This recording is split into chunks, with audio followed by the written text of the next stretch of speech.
taat kepada Rasulullah SAW.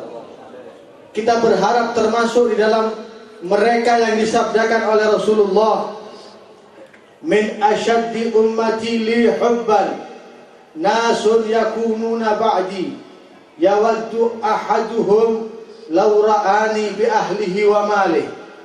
Sebagian dari umatku yang sangat besar cintanya kepada aku adalah mereka yang hidup pada zaman setelah aku, namun mereka begitu rindu ingin bertemu dengan aku sekalipun harus mengorbankan harta dan keluarganya. Mudah-mudahan kita termasuk di dalam kelompok tersebut. Majelis ini menjadi saksi buat kita. Tetapi tentunya tidak cukup hanya dengan pengakuan, tidak cukup hanya dengan lantunan salawat dan pujian serta sanjungan. Semua itu butuh pembuktian.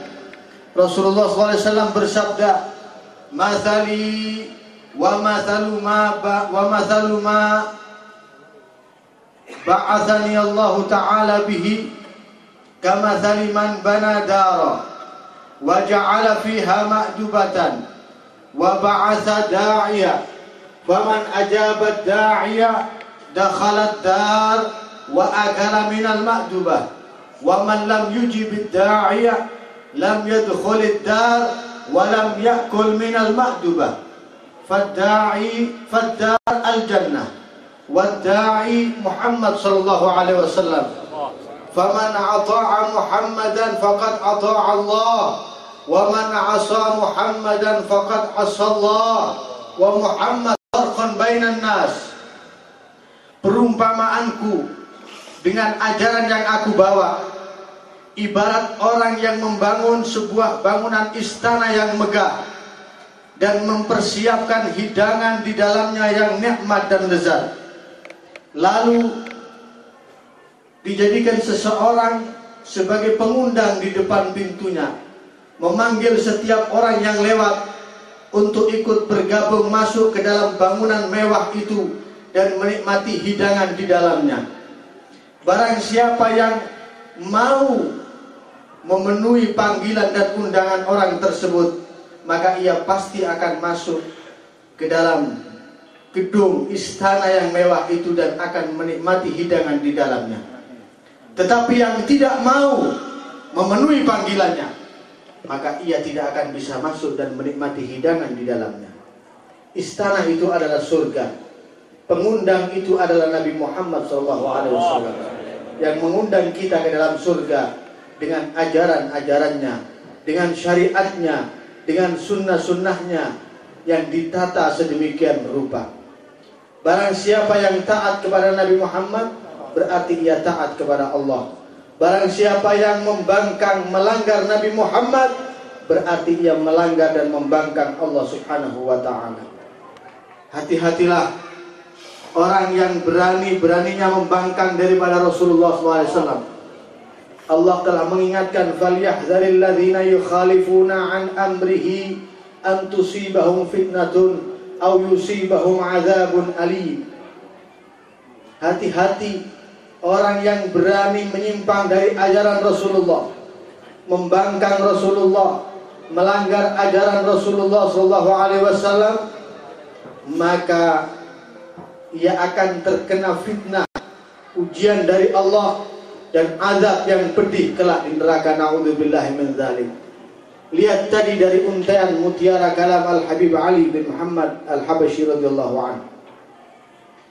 Yang tadi disampaikan nasihat dari Ibrahim ibnu Adham radhiyallahu anhu kepada seseorang yang minta nasihat kepada beliau.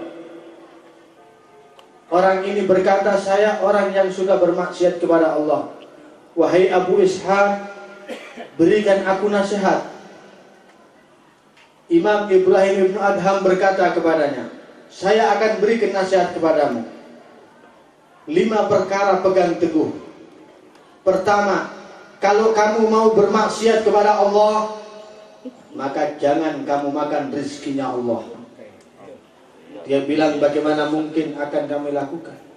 Dari mana kami dapat makan kalau itu bukan rezekinya Allah? Kalau begitu, bagaimana engkau berani bermaksiat kepada Allah yang memberimu rezeki?"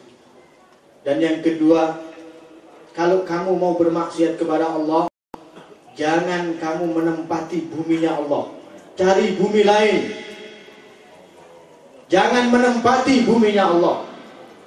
Bagaimana akan saya lakukan? Semua yang ada di bawah langit dan di atas bumi ini adalah milik Allah. Tidak mungkin saya akan bisa mencari tempat lain selain buminya Allah. Karena itu kata beliau, jangan bermaksiat kepada Allah. Dan yang ketiga, kalau kamu mau bermaksiat kepada Allah, cari tempat yang kira-kira Allah tidak memandangmu dan tidak bisa melihatmu. Itu pun tidak mungkin saya lakukan. Maka jangan kamu bermaksiat kepada Allah.